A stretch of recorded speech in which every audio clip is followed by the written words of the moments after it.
चलेगा, दोनों हाथों को जोड़िएगा। हम महाराज श्री के पावन श्री चरणों में चलते हैं शंका समाधान के इस सत्र को प्रारंभ करने के लिए और निवेदन करते हैं पूज्यवर मुनि श्री संधान सागर जी महाराज के पावन चरणों में। नमोस्तु नमोस्तु नमोस्तु। आज के इस सत्र को गुरु चरणों में अपन प्रारंभ कर रहे हैं और प्रथम प्रश्न के लिए मैं आमंत्रित कर रहा हूँ रजत जी गोदा, हथकरघा, जयपुर रायपुर। नमोस्तु महाराज जी, नमोस्तु महाराज जी, नमोस्तु महाराज जी। महाराज जी, जिंदगी की रीति है कि हम सोचते हैं कि जीवन के विभिन्न कर्तव्यों को पूरा करते चलो, एक दिन सब फ्री हो जाएगा, लेकिन फ्री होने की जगह हम उसमें फंसते ही जाते हैं और जब शाम होती है तो दुख होता है कि आज का दिन भी हमारा व्यर्थ चला गया और जीवन का एक दिन कम हो गया। गुरुवर, मेरी शंका यह है कि हे गुरुवर, हम ऐसा क्या करें कि दोनों ही काम आसानी से करते चले जाए और मन में भी शांति हो। नमोस्तु गुरुवर। कुछ मत करो, आज का काम आज करो, कल पर टालना बंद करो और जो प्राथमिकताएं हैं उसे सुनिश्चित करो। अपने जीवन के लिए जो सबसे ज़्यादा करनी है उन्हें महत्व दो, जो गौण है उन्हें गौण कर दो, तो अपने आप रास्ता खुल जाए। गुरुवर के चरणों में बारंबार नमोस्तु। गुरुदेव, आज के टाइम पे सोशल मीडिया बहुत पावरफुल हो गया है। हम अगर उस पर एक्टिव रहते हैं तो देश और दुनिया की खबरें हमें बहुत जल्दी मिल जाती हैं और उस वजह से जब हम ऐसे किसी चीज़ कोई खबर मिलती है हमें, तो हमारा माइंड उसमें डाइवर्ट हो जाता है। हम अपने मेन फोकस से हटकर उसी के बारे में सोचने रहते हैं और मतलब वो हमारी मेंटल हेल्थ को अफेक्ट करता है। तो ऐसे टाइम पे हमें सोशल मीडिया को कैसे लिमिट करना चाहिए और उससे बचना चाहिए? मैं तो कहूँगा तुम जैसे विद्यार्थियों को सोशल मीडिया से दूरी ही रखनी चाहिए। क्या ज़रूरत है? सोशल मीडिया में कोई अच्छी इन्फॉर्मेशंस नहीं आती, नेगेटिव बातें ही आती। इंटरनेट के माध्यम से अगर हमें कुछ पढ़ना लिखना है तो उसके लिए हमारे पास और दूसरे साधन हैं। उसके लिए अलग अलग साइट्स को विजिट किया जा सकता है। सोशल मीडिया में क्या रखा, तय कर लो कि हमें सोशल मीडिया से दूरी बनाए रखना है। मैंने पहले भी अनेक बार बोला है कि आप लोग उपवास तो करते हो, उपवास की अपेक्षा मोबाइल का उपवास करो, न्यूज़ फास्टिंग करना शुरू करो, जिससे आपकी क्रिएटिविटी बढ़े। आप अखबारों और समाचारों से जितना दूर रहेंगे आपका मन उतना अधिक क्रिएटिव होगा। हम लोग इस तरह की नकारात्मक बातों से ज़्यादा प्रभावित होते हैं। मैं इसीलिए न तो कोई न्यूज़ पढ़ता हूँ, न सुनता हूँ, न अखबार पढ़ता हूँ और मैं अपने आप में बहुत निश्चिंत रहता हूँ। यत्किंचित जो आवश्यक अपेक्षित बातें होती हैं वो आप लोगों के मुख से आ ही जाती है, लेकिन दिन भर इन बातों में उलझ जाना कोई मतलब नहीं। इसलिए इन सब चीज़ों से बचना चाहिए और सभी विद्यार्थियों से कहूँगा अपना समय और अपनी शक्ति को केवल रचनात्मक दिशा में लगाएं, नकारात्मक बातों से अपने आप को बचा के चले, जिससे जीवन बेहतर बने। नमोस्तु। सम्यक जी जैन जो फूड साइंटिस्ट है गड़ागोटा से, और तैयार रहेंगे प्रवीण जी डंडवाल, अध्यक्ष स्वर्ण मंदिर ग्वालियर। महाराज श्री के चरणों में बारंबार नमोस्तु नमोस्तु नमोस्तु। महाराज श्री, मेरा प्रश्न है कि महाराज जी, पहले के दिनों में लोग अपने भोजन से ही अपने जो शरीर का न्यूट्रिशन है, पोषण, उसको पूरा करते थे महाराज श्री, जिससे वह स्वस्थ भी रहते थे। परंतु महाराज श्री, वर्तमान समय में लोग इस पोषण को, अपने शरीर के पोषण को भोजन से पूरा न करके विभिन्न प्रकार के सप्लीमेंट, पाउडर, टेबलेट आदि पे डिपेंड हो रहे हैं, जिससे लॉन्ग टर्म उनको बीमारी हो रही है। महाराज श्री, इसका भारत में ही मार्केट शेयर 30% की ग्रोथ से बढ़ रहा है। तो महाराज श्री, मेरी शंका है कि हमें इससे सप्लीमेंट्स से कैसे बचना चाहिए महाराज, इससे लोगों को और खासकर महाराज श्री युवा पीढ़ी को जो जिम वगैरह जाते हैं उनके लिए मार्गदर्शित करने की कृपा करें। देखिए, बहुत बड़ी गड़बड़ी है। हमें अपना भोजन ही ऐसा लेना चाहिए जिससे हमारे शरीर की सारी रिक्वायरमेंट पूरी हो जाए। जब से उपभोक्तावादी दौर हुआ तब से ऐसे चीज़ों का विज्ञापन बहुत तेज़ी से बढ़ रहा है और विज्ञापनों से प्रभावित होकर के लोग इस तरह के सप्लीमेंट ज़्यादा लेने लगे हैं, जो अंततः हमारे शरीर के लिए हानिकारक है और पैसे का भी अपव्यय कारक है। आप जिम जा रहे हैं तो जिम जाने के बाद तो आपको पत्थर पचाने की ताकत आ जानी चाहिए, अलग से इन सब चीज़ों को लेने की क्या ज़रूरत। ये मल्टीनेशनल कंपनियों की एक चाल है।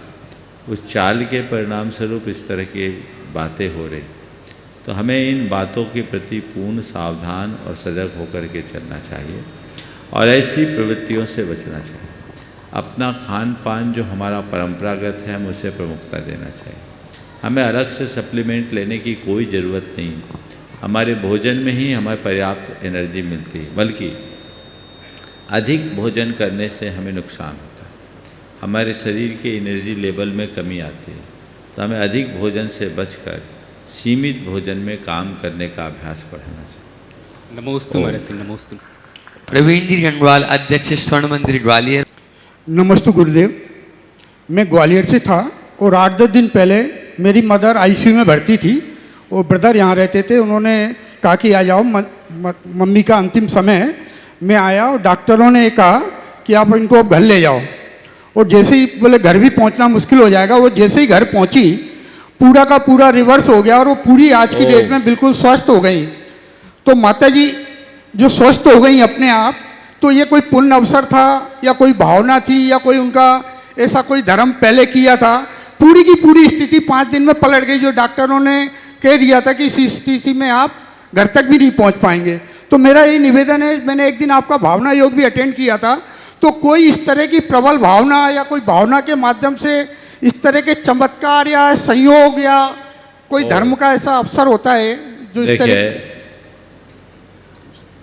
इसके पीछे कई दृष्टियाँ हैं। आपकी माताजी स्वस्थ हो गई, ये आपके लिए बड़े हर्ष का विषय है और सबके हर्ष का विषय होना चाहिए। अब इसके कारणों की बात करें तो अंतरंग कारण तो उनकी आयु और उनका पुण्य है। पुण्य के सद्भाव में मरता व्यक्ति भी बच जाता है। अलग से अगर कोई भावना भाई जाए तो भी इसका कुछ प्रभाव पड़ता है। अब आपने क्या भावना भाई, मुझे तो आपने बताया नहीं, लेकिन इसे एक संयोग के रूप में भी देखा जा सकता है। एक बात गांठ में बांध के रख लीजिए, जब तक हमारी आयु है हमें कोई हिला नहीं सकता, और आयु पूरी होने के बाद कोई झिला नहीं सकता। नमस्ते। नमस्ते। हाँ, कैलाश। 16 कारण के उपवास के साधक कैलाश जी सेठी, अजमेर। नमस्ते महाराज जी। नमस्ते महाराज जी। नमस्ते महाराज जी। मेरा सवाल ये महाराज जी, हर जीव ये चाहता है कि मैं शांति से रहूं, लेकिन मन में दूसरों के प्रति अशांति ज़्यादा रहती है। जैसे हर यूक्रेन का रूस का झगड़ा है, 3 साल से मिट नहीं रहा है, और हिंसा नहीं होनी चाहिए फिर भी हिंसा कर रहे हैं, ऐसा क्यों? पहले तो मैं चाहूँगा एक बार कैलाश चंद जी सेठी साहब का जोरदार अभिनंदन कर लो, और कार्यकर्तागण इनका चेहरा थोड़ा अच्छे से पहचान लो। ये बहुत ही श्रेष्ठ साधक हैं और 2016 से निरंतर पूरे भाद्रपद में 32 दिन के उपवास कर रहे हैं, और ये उसी उपवास की साधना के लिए यहाँ आए हैं, और बड़े निर्वित्त चित्त व्यक्ति हैं। आप सबको इनकी साधना में सहायक बनना है, समझ गए? तो मैं आपको आशीर्वाद देता हूँ कि आपकी ये साधना आराधना निर्बाध पूरी हो। आपने जो सवाल किया कि शांति की बात करने के बाद भी अशांति के काम क्यों करते, ऐसा इसलिए होता है कि हम बातें शांति की करते हैं और तैयारी हिंसा की करते हैं, युद्ध की करते हैं। दुनिया में सभी मुल्क युद्ध का अभ्यास तो करते हैं, लेकिन ऐसा कोई मुल्क नहीं सुना जो पूरे देश में शांति के अभ्यास के लिए कोई कार्यक्रम करे। यदि पूरे विश्व के अगर मुल्क के सभी राष्ट्रों में शांति के अभ्यास का सत्प्रयास प्रारंभ हो जाए तो ये दुविधा खत्म होगी। और ये तभी होगा जब हम एक प्रकार की आध्यात्मिक जागृति का माहौल बनाएंगे। हम अध्यात्म के प्रति जागरूकता लाएं, जिससे शांति का सत्प्रयास हो और जीवन बेहतर हो। नमस्ते महाराज। हाँ, सचिन जी वैसाखी अध्यक्ष जैन समाज गड़ाकोटा जो ट्रस्टी गुणायतन के और उसके बाद में तैयार रहेंगे। अमित कृति सारिका जी सेठी विमल स्टोर्स गया। परम पूज्य मुनिवर 108 प्रमाण सागर जी मुनि महाराज के चरणों में बारंबार नमोस्तु नमोस्तु नमोस्तु। पूरे मुनि संघ के चरणों में नमोस्तु। महाराज श्री, देखने में आया है कि बच्चे 20-22 साल तक अपने माँ बाप के साथ रहते हैं और वो बाहर जब पढ़ने जाते हैं तो जो माँ बाप के दिए गए संस्कार हैं, वो जो प्यार उन्होंने दिया है, वो छोटा पड़ने लगता है। वो किसी बुरी संगत में आकर वो अपनी धर्म एवं संस्कृति को भूलकर गलत और अनैतिक कार्य कर बैठती हैं। इसके लिए बच्चे क्या करें कि उनके धार्मिक संस्कार बने रहें और जीवन उनका धर्म में बना रहे और माँ बाप का संस्कार जीवित रहे। महाराज श्री, देखिए ये बात हर माँ बाप के लिए बड़ी चिंताजनक है। बच्चों के संस्कार सुरक्षित कैसे रहे? देखिए, संस्कार के साथ संगति का ध्यान रखना बहुत जरूरी है, क्योंकि अक्सर संगति संस्कारों पर हावी पड़ जाती है। इसलिए बच्चों को जहाँ भी भेजें, ऐसी जगह भेजें जहाँ उनकी संगति अच्छी रह सके। अच्छी संगति के साथ काम करें जिससे संस्कारों को सुरक्षित रखा जा सके। इसके साथ साथ संगति का कुप्रभाव बच्चों पर न पड़े, इसलिए आवश्यक है कि हम बच्चों को संकल्पित करके भेजें। गुरु चरणों में ले जाकर बच्चों को एक संकल्प के दायरे में बांध लें तो चीज़ें हमारे अनुकूल बन जाती हैं और सब कुछ ठीक हो सकता है। इसके अलावा और कोई उपाय नहीं। हमें बच्चों पर भरोसा भी करना चाहिए, उन्हें आगे बढ़ने के लिए प्रेरित भी करना चाहिए, प्रोत्साहित भी करना चाहिए, साथ साथ नज़र भी रखना चाहिए कि वो सही दिशा में बढ़ पा रहे हैं या नहीं। ओ अमित कृति सारिका सेठी विमल स्टोर्स गया। गुरुवर, मेरा प्रश्न ये है कि जब हम गुरुवरों के चरणों में जाते हैं तो हमारा वहाँ इतना हम भाव से भर जाते हैं और हमारा इतना अच्छा मन लगता है, हम वहीं के होके रह जाते हैं और हम कभी घड़ी भी नहीं देखते हैं कि कितना समय हो गया। और दूसरी तरफ गुरुवर, जब हम त्रिलोकीनाथ के चरण जिन मंदिर जी में जाते हैं तो वहाँ हम सिर्फ क्रिया कर्म एक कोरम सा पूरा करते हैं और हमें घड़ी दिखती रहती है बार बार। तो ऐसा क्यों होता है गुरुवर? ऐसा केवल इसलिए होता है कि मुनि महाराज में गुरु जीवंत रूप में दिखते हैं और भगवान की जगह उनकी मूर्ति दिखती है। जिस दिन भगवान के सामने भगवान दिखने लगे तो चीज़ें अपने आप बदल जाएंगी। नमोस्तु गुरुवर, नमोस्तु। मोहित जी काला सीकर जो गुणायतन के ट्रस्टी भी हैं और तैयार रहेंगे पंडित अमित जी वास्तु अपने परिवार के साथ में इंदौर। नमोस्तु गुरुदेव, नमोस्तु गुरुदेव। गुरुदेव, अपने जीवन के सफ़र में कई सवारी अपने साथ चलती है, एक्सपेक्टेशंस के साथ चलती है, लेकिन कुछ सवारियां ऐसी होती है जो सफ़र को सुगम बना देती है और कुछ सवारी ऐसी होती है जो एक्सपेक्टेशंस पूरी होने के बाद भी हमारे जीवन भर सफ़र में गिराने का ही काम करती है। गुरुदेव, ऐसा क्या उपाय करें कि कर्मों के गंतव्य पर पहुंचने तक हम कषायों के एक्स्ट्रा लगेज से भी फ्री हो जाएं और हमें नीचे गिराने वाले का ऐसा बंद हो कि वो हमारे गंतव्य पहुंचने तक हमारा फिर कभी उनसे सामना ही ना हो? देखिए, बहुत अच्छी बात आपने की है।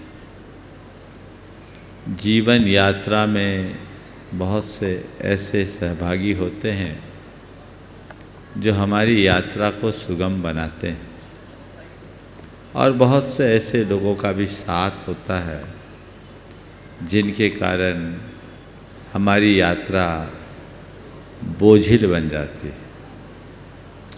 आपने ठीक पूछा, ऐसा हम क्या करें कि अपने गंतव्य तक पहुंचने में न लगेज हमारे लिए बाधा हो न लोग हमारे लिए बाधा हो। मैं तो ये कहता हूँ कि जब भी ऐसी यात्रा में आप चलो तो ये मान करके चलो कि हमारे साथ दोनों तरह के लोग जुड़ेंगे। हमारी यात्रा में सहभागी बनने वाले लोग भी और हमारे सिरदर्द बढ़ाने वाले लोग भी। हमें चाहिए कि जो सहभागी बने उनसे हम प्रेरणा लें और जो सिरदर्द बने उनको हम नज़रअंदाज करें और ये मन में बना करके चले कि खट्टे मीठे अनुभव के साथ चलने में ही यात्रा का मज़ा है। केवल एक प्रकार के अनुभव से जीवन का कोई मज़ा नहीं।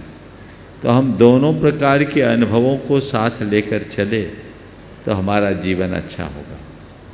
एक्सपेक्टेशन हर किसी की पूरी नहीं की जा सकती, लेकिन हम इतना तो कर सकते हैं कि हम सामने वाले की अपेक्षाओं में खरे उतरे न उतरे, पर हम अपनी तरफ से किसी की उपेक्षा न करें।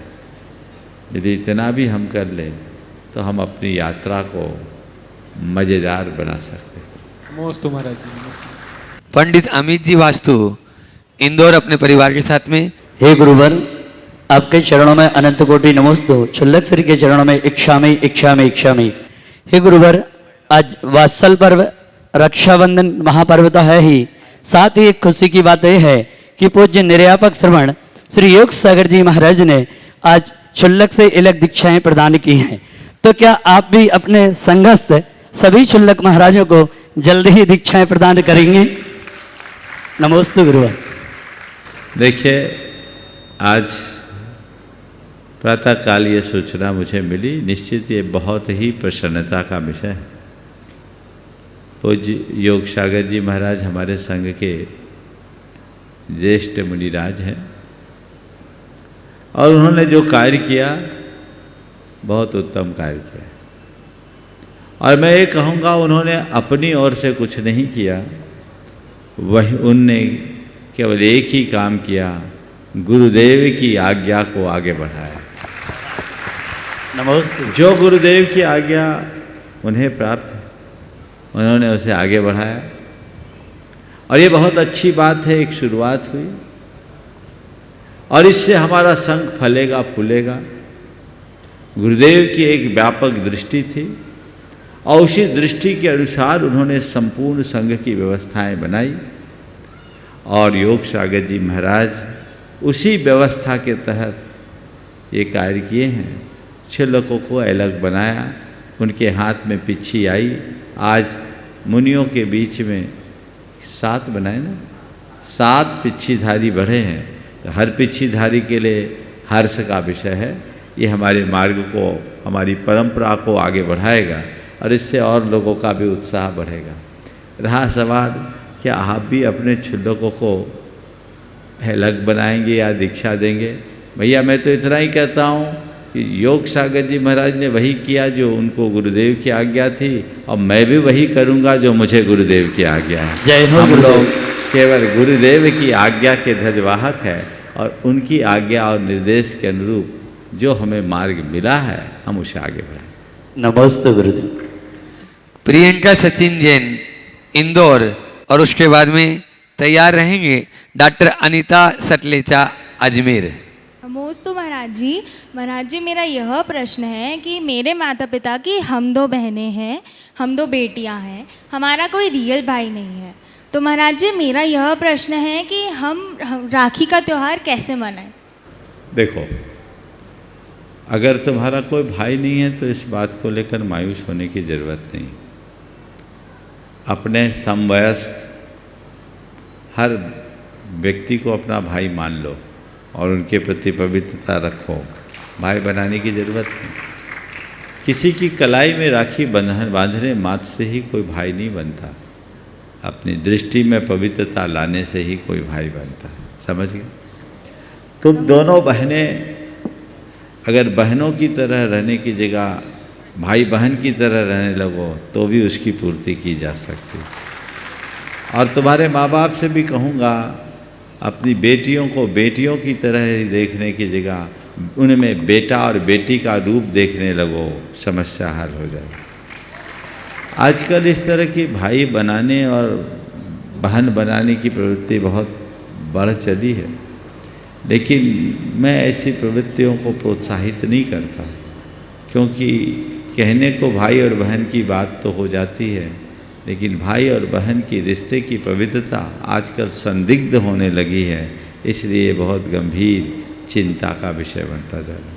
इसलिए इस पर ध्यान देना चाहिए और हमारे लिए राखी के जो व्यापक स्वरूप है उसे स्वीकार कर आगे बढ़ना चाहिए। डॉक्टर महाराज जी कह रहे पिता को राखी बांध सकते हैं क्या? बांधे हैं, बहुत बढ़िया, बांधते हैं यहाँ, बहुत बढ़िया। चलिए डॉक्टर अनिता सकलेचा अजमेर। साधना के शिखर पुरुष गुरुवर श्री के चरणों में कोटि कोटि नमन। गुरुवर श्री, मेरा प्रश्न है कि जब हमारे जीवन में कोई भी समस्या या प्रॉब्लम आती है तो हम सही निर्णय नहीं ले पाते हैं उस समय, तो आप हमारा मार्गदर्शन दीजिए कि हम किस तरह से सही निर्णय ले पाएँ जीवन में। देखिए, सही निर्णय लेने के लिए मैंने अनेक बार मार्गदर्शन दिया है, आप पुराने वीडियो से सुन सकते हैं। अपना आत्मविश्वास प्रगाढ़ बनाइए, पुराने अनुभवों को सामने रखकर निर्णय लीजिए, और यदि ऐसी दुविधा है तो अनुभवियों से मार्गदर्शन लेकर अपना निर्णय कीजिए। नमोस्तु गुरुदेव। नमोस्तु ज्योति राउतरा इंदौर। नमोस्तु महाराज जी, नमोस्तु महाराज जी। खुश रहना तो सरल है, लेकिन सरल होना बहुत मुश्किल होता है, ऐसा क्यों? सरलता की बात कहना सरल है, अपने आप को सरल बनाना बहुत कठिन है।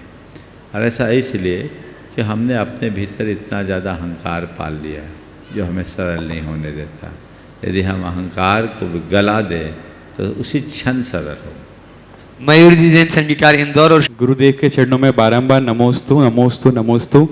गुरुदेव, एक ही प्रश्न है कि हम भी भजन के माध्यम से धर्म प्रभावना करते हैं, लिखते हैं, गाते हैं, कई बार इसका नेगेटिव हमें सुनना पड़ता है कि आप भजन से पैसा कमाते हो, तो उसका हम उसको क्या उत्तर दे सके गुरुदेव? क्योंकि उद्देश्य तो एक ही है कि धर्म प्रभावना करना है, लेकिन माध्यम अलग है, तो आप मार्गदर्शन करिए गुरुदेव।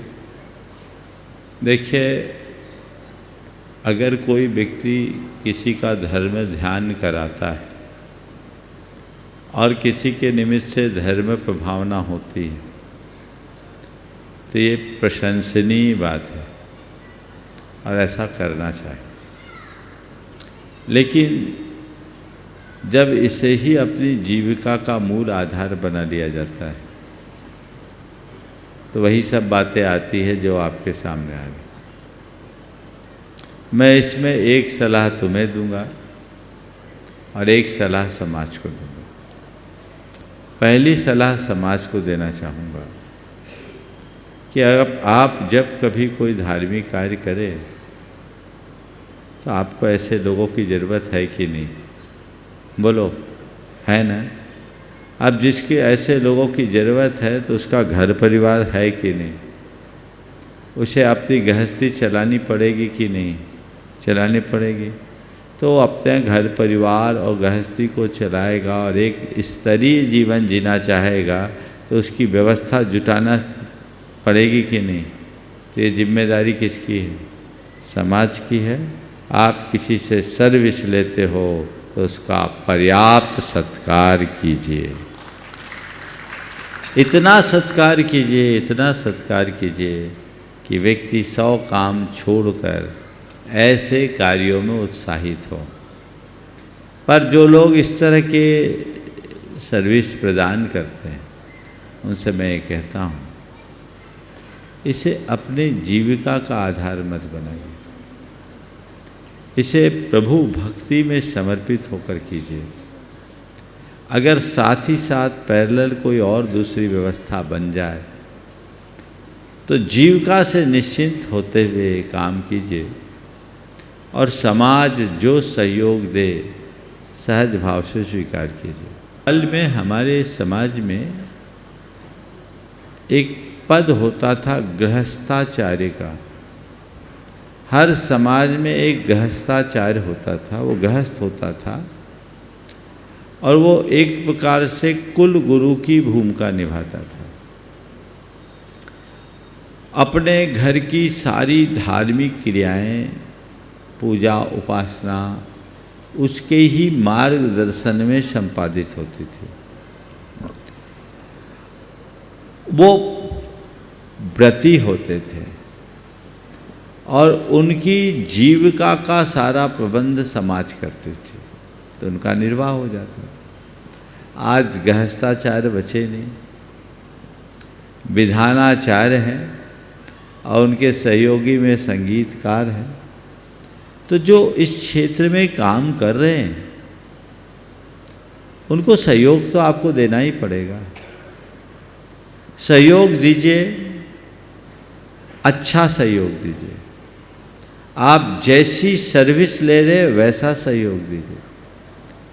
लेकिन आप लोगों से मेरा कहना है, पेशेवर तरीके से गाइए, पर पेशेवर बन के मत गाइए। मोल भाव ठहराव और बात को लेकर कलेश कई बार ऐसा आता है, अच्छा नहीं लगता है। लेकिन दूसरी तरफ ये भी देखते हैं कि अगर पूछे नहीं तो लोग किराया तक न दें, कईयों की ये भी हालत। तो ये चीज़ें ठीक नहीं। अगर उदार मनोवृत्ति के साथ काम किया जाए तो दोनों जगह ये काम हो सकता है।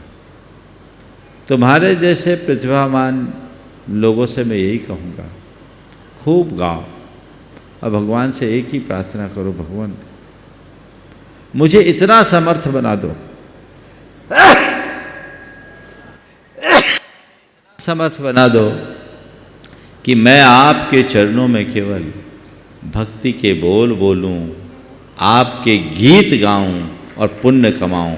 पैसे की तरफ मेरी दृष्टि ही न जाए, बल्कि पैसा लेने की जगह मैं पैसा दे सकूं, ऐसा मुझे ऐसी सामर्थ्य दे दे। तो यदि ऐसी दृष्टि विकसित होगी तो जीवन का काया पलट होगा और वो हमारे जीवन को बेहतर। नमोस्तु गुरुदेव, नमोस्तु। मुनि श्री निर्लेप सागर जी महाराज ग्रस्त जीवन के चाचा जी दिनेश कुमार जी रावत गुना रादौड़ से अपना प्रश्न करने, उसके महाराज जी के चरणों में बारंबार नमोस्तु नमोस्तु नमोस्तु। भगवान इस दुनिया में इतनी सारी चीज पड़ी है, लेकिन इंसान सिर्फ फास्ट फूड ही क्यों खाता है? क्या बात? जबकि ये फास्ट फूड में हिंसा भी हो रही है और वो शरीर के लिए नुकसानदायक भी है, फिर भी वही क्यों खाता है इंसान? इसलिए खाता है क्योंकि उसको भगवान की बात समझ में नहीं आती। बहुत अच्छा सवाल। इतनी सारी चीज़ें हैं फिर भी फास्ट फूड क्यों खाता है? भगवान की बातों को समझो, भगवान की बातें मानो, तो फास्ट फूड खाने की कभी नौबत ही नहीं आएगी। लोगों को इस बच्चे से प्रेरणा लेनी चाहिए। भगवान मैं तो इतना छोटा हूँ फिर भी सारे बड़े लोग क्यों खाते हैं? मेरी तरह उनको भी छोड़ देना चाहिए। बिल्कुल ठीक, बहुत सुंदर। चलो, बहुत बढ़िया, चलो। नमोस्तु महाराज जी, नमोस्तु नमोस्तु। अगला डुड़ाईतन मंत्री रांची से अपने बीच में चंद्रकला जी पाटनी। मेरी तरफ से जगत के सब्जियों की तरफ से मुनि राजों के चरणों में नमोस्तु, छुल्लक जी महाराज के चरणों में इच्छामि।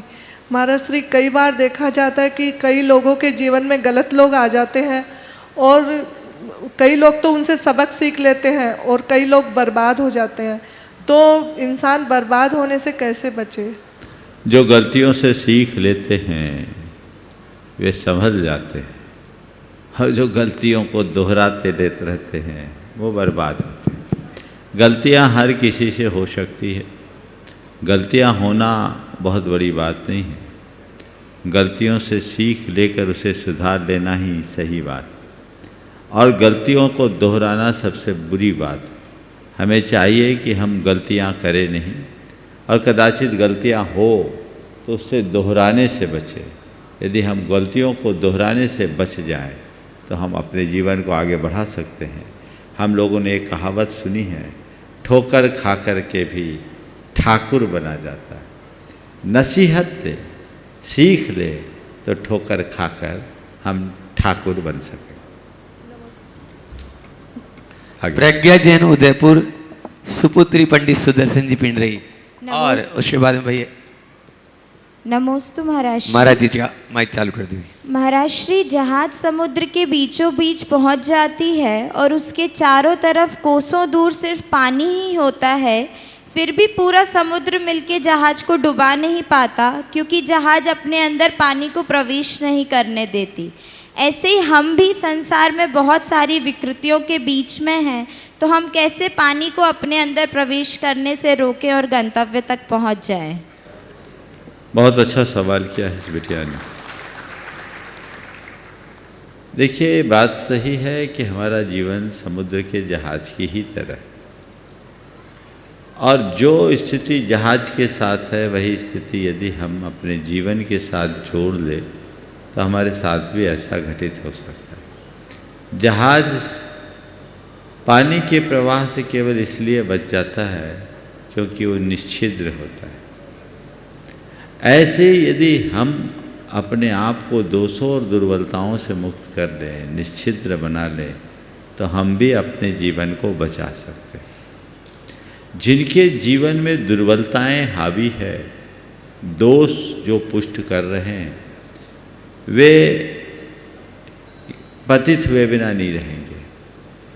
हमें हर पल जागरूक होना चाहिए और ये देखने की कोशिश करनी चाहिए कहीं हमारी मर्यादाओं का हनन तो नहीं हो रहा है और कहीं हमारे भीतर विकृतियां प्रवेश तो नहीं कर पा रही। वे कौन सी दुर्बलताएं हैं जो हमें विकृतियों का शिकार बनाती। इतना समझते हुए यदि हम उन दुर्बलताओं को दूर करने में तत्पर हो जाएं, तो अपने जीवन के इस जहाज को बखूबी पार लगाने में समर्थ हो सकते।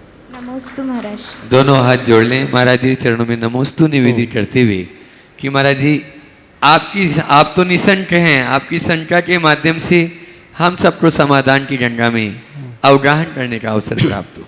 मुनिश्री को नमोस्तु करते हुए आज का पावन पर्व रक्षाबंधन, जबकि सारा का सारा देश इसको भाई बहन के निश्चल प्रेम के रूप में स्वीकार करता है। एक पंक्तियाँ सुनी थी, मेरी प्यारी बहनियाँ बनेगी दुल्हनियाँ, ओ भैया राजा बजाएंगे बाजा। ऐसी पंक्तियाँ सुनी थी और वास्तव में हर भाई और माता पिता के भाव यही होते हैं, जब हमारी बेटी योग्य हो जाए तो उसका हम कन्यादान करें और अच्छे गाजे बाजे के साथ बेटियों की विदाई करें। लेकिन परिस्थितियां बहुत बदल रही हैं और आज बेटियां अपने जीवन साथी का स्वयं चुनाव कर लेती हैं, और जब वे स्वयं चुनाव करके चली जाती हैं तो उनके परिवार की स्थिति बहुत खतरनाक हो जाती हैं। ऐसे आज के पावन पर्व पर जबकि दूर दूर से भाई अपनी बहनों के पास राखी बांधने के लिए पहुंच रहे हैं अथवा बहनें भाइयों के पास पहुंच रही हैं, भाई बहन एक दूसरे को ऐसे क्या उपहार भेंट करें जिससे कि उनकी सारी जिंदगी सुरक्षित रहे और वे बहनें हमेशा भाई बहन के प्रेम को शाश्वत बना सकें, ऐसा मार्गदर्शन। नमोस्तु। बहुत ही गंभीर विषय महाराज श्री ने आप सबके लिए उपस्थित किया है। भाई बहन का संबंध बड़ा पवित्र संबंध है और भाई बहनों को इस संबंध को पूरी दृढ़ता और पवित्रता के साथ निभाने का प्रयास करना चाहिए। महाराज जी ने कहा है कि जब आज के दौर में अपने जीवन साथी के चुनाव की स्वतंत्रता सी आ गई, तो उस समय भाई बहन एक दूसरे को क्या उपहार दें। मैं तो ये कहूँगा कि भाई और बहन आज के दिन में केवल इतना तय कर ले कि हम लोग अपने माता पिता के गौरव और गरिमा को सुरक्षित रखने के लिए पूर्णतः प्रतिबद्ध रहेंगे।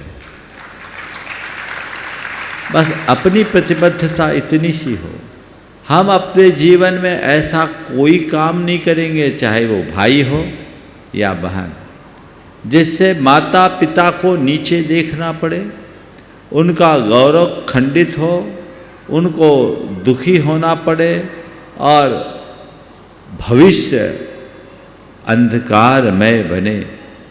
यदि ये बात भाई बहन मिल कर के अपने मन में बिठा दें तो मुझे नहीं लगता कि किसी माँ बाप को खून के आंसू पीने की नौबत आएगी। वे सदैव खुश रहेंगे और अपने संतान को भी खुश रख पाए।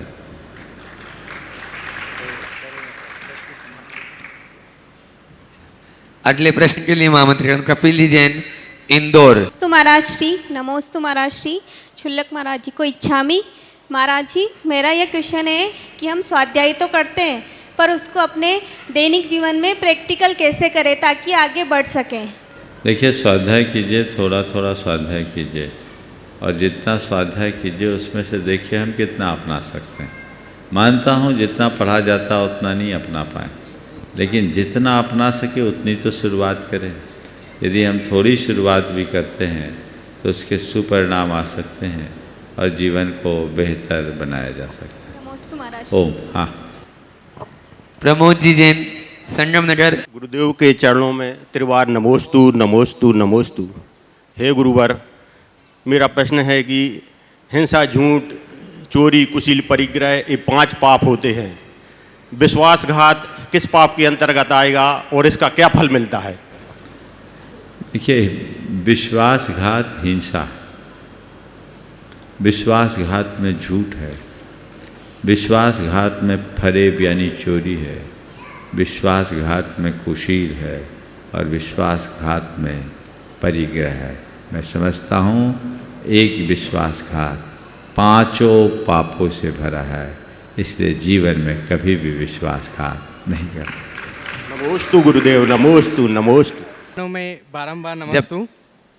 महाराज जी, मेरा प्रश्न ये है कि एक व्यक्ति जो अजैन कुल में जन्मा हो और वो जिनेंद्र भगवान को मानता हो, पूजता हो, एक श्रावक की चर्या का पालन करता हो और उसके विचारों और आचरण में जैनत्व के संस्कार हो, जिसने दिगंबरत्व को अपनी श्रद्धा और आस्था का विषय बना लिया हो, वह जैन धर्म को अंगीकार कर जैन धर्म का पालन करता हो, क्या ऐसा व्यक्ति एक सच्चा जैन श्रावक और जैन बन सकता है?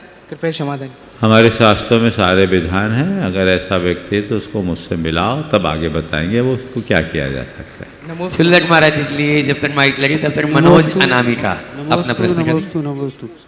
कैसे पीयूष का सवाल है जयपुर। कैसे करें अच्छे इंसान की पहचान? आज दोनों ही नकली हो गए हैं, आंसू और मुस्कान। क्या कैसे करें अच्छे इंसान की पहचान? आज दोनों ही नकली हो गए हैं, आंसू और मुस्कान। पर एक बात बताऊं, असली इंसान की पहचान के लिए भी आंखें असली चाहिए। नकली आंखों से असली इंसान की पहचान नहीं हो सकती। जो मनुष्य और मनुष्य की संवेदनाओं को ठीक तरीके से पहचानता है, जो उसकी सोच और प्रवृत्तियों को बारीकी से समझ सकता है, वही व्यक्ति एक सच्चे इंसान की पहचान कर सकता है। शेष लोग प्रायः धोखा खाते हैं। मनोज अनामिका जी अपने पूरी टीम के साथ में पूज्य महाराज श्री तीर्थ चरणों में प्रश्न कर रहे हैं और उसके बाद में छुल्लक हमारे संघ की शान छुल्लक महाराज जी, स्वरूप सागर जी महाराज। परम पूज्य गुरुदेव के पावन चरणों में त्रिवार नमोस्तु नमोस्तु नमोस्तु। गुरुदेव, भावना योग के इस विशेष सत्र ने पूरे इंदौर ही नहीं संपूर्ण देश में जबरदस्त धूम मचाई है। हर कोई बाहर से फोन आ रहा है, बोले ऐसा भावना योग का कार्यक्रम अन्यत्र देखने में नहीं आया। भावना योग तो हमेशा हुए गुरु जी के सानिध्य में, लेकिन इस बार जो इंदौर में हुआ है वो बहुत ही विशेष रहा। इंदौर से अनेक कॉलोनी से समाचार आ रहे हैं, कई लोगों के फ़ोन भी आ रहे हैं कि क्या गुरुजी के चातुर्मास में पुनः ऐसी भावना योग की क्लास होगी। मैं कहा संपूर्ण लोगों को आपके माध्यम से ही जानकारी मिल जाए तो ज़्यादा श्रेष्ठ रहेगा। देखिए, सहज योग है और उस योग के परिणाम स्वरूप यहाँ भावना योग हो गया। और निश्चित मैं देख रहा हूँ कि इस वर्ष इंदौर में चातुर्मास का योग क्या बना। इंदौर वालों ने हर दिन अच्छा प्रयोग किया। योग सबको मिलता है, प्रयोग कोई कोई करता है। मैं देख रहा हूँ आप लोग कोई मौका नहीं छोड़ते। जिस प्रकार का उत्साह पूरे समाज में दिख रहा है वो अद्भुत है। इसके लिए तो मैं इतना ही कहूँगा कि वो अद्भुत है। भावना योग का भी ये आयोजन बहुत भव्यता के साथ संपन्न हुआ और मैं तो यही मानता हूँ कि भावना योग के बाद अगर इसे और व्यापक रूप से कराने की इच्छा आप लोगों के हृदय में जगी जी गुरुदेव जी, तो मैं इसे भावना योग की सफलता का सबल प्रमाण के रूप में देखता हूँ। आप लोग देखिए, यहाँ की धर्म प्रभावना समिति भी बहुत तत्परता के साथ जुटकर सारे आयोजनों को आकार दे रही है। मैं सभी को आशीर्वाद देता हूँ कि ऐसे ही करते रहे। आने वाले दिनों में दशरक्षण अब आने वाला है और उसमें श्रावक संस्कार शिविर का भव्यता के साथ आयोजन होना है। मुझे जानकारी दी गई कि जो टारगेट था वो तो पूरा हो गया, फिर भी आप लोगों की सुविधा से 25 तारीख की तिथि अंतिम कर दी, क्योंकि मालूम है कि बाद में प्रेशर आए तो अभी से कर लो। तो जिन्हें भी उस श्रावक संस्कार शिविर में अपनी सहभागिता देनी है, समय रहते आप अपना स्थान सुनिश्चित कर लें। कहीं ऐसा ना हो कि बाद में आपको निराश होना पड़े। ये प्रयास आपको करना चाहिए। सभी लोग उसमें अपनी सहभागिता देंगे। आने वाले 22 तारीख को एक विशिष्ट आयोजन यहाँ पर, जो यहाँ के पूरे अभिभाषक संघ, जो जिला न्यायालय और उच्च न्यायालय के जितने भी अधिवक्ता अभिभाषक गण हैं वे सब यहाँ उपस्थित होंगे। उनमें अनेक न्यायाधीश भी होंगे। उनका 4:30 बजे से 6 बजे तक का एक विशेष सत्र यहाँ आयोजित है, जो उन न्याय क्षेत्र में रहने वाले लोगों के साथ एक प्रवचन और परिचर्चा का कार्यक्रम है।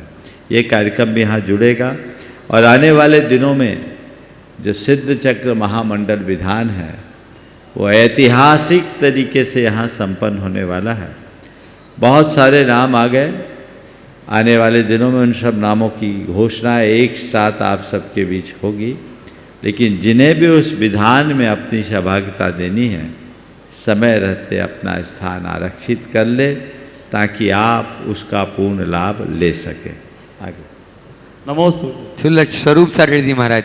मुनीत रह के चरणों में बारंबार नमोस्तु।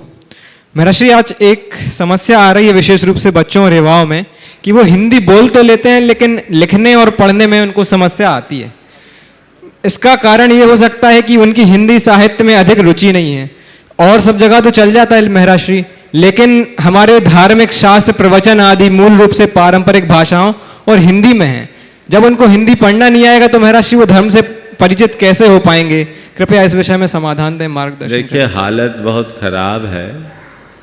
मैं तो इसके विषय में एक ही टिप्पणी करूंगा एक लाइन में, ये सब क्या हो रहा है। भारतीय बीज को विदेशी खाद देने का परिणाम क्या है? भारतीय बीज को विदेशी खाद, सब गड़बड़। मैं तो देखता हूँ लोगों को ढंग से अपना नाम लिखना तक नहीं आता। क्या बुरा हाल है। हिंदी की चिंदी आप लोगों ने बना दी। ये बहुत चिंतनीय है। अंग्रेजी माध्यम की पढ़ाई के कारण लोगों ने हिंदी की घोर उपेक्षा करना शुरू कर दी। मैं आप सबसे कहता हूँ, वो हिंदी हमारी मातृभाषा है, राष्ट्रभाषा है। आपको इस पर पूरा ध्यान देना चाहिए, इसे अच्छे से पढ़ना चाहिए। माध्यम भले आप हिंदी का न चुन सको, पर हिंदी भाषा पर अधिकार होना चाहिए। और मैं तो ये कहता हूँ, हिंदी भाषा के माध्यम से यदि आप अध्ययन करेंगे तो उसके और अच्छे परिणाम निकलेंगे, जो आपके जीवन को और बेहतरी दे सकेंगे।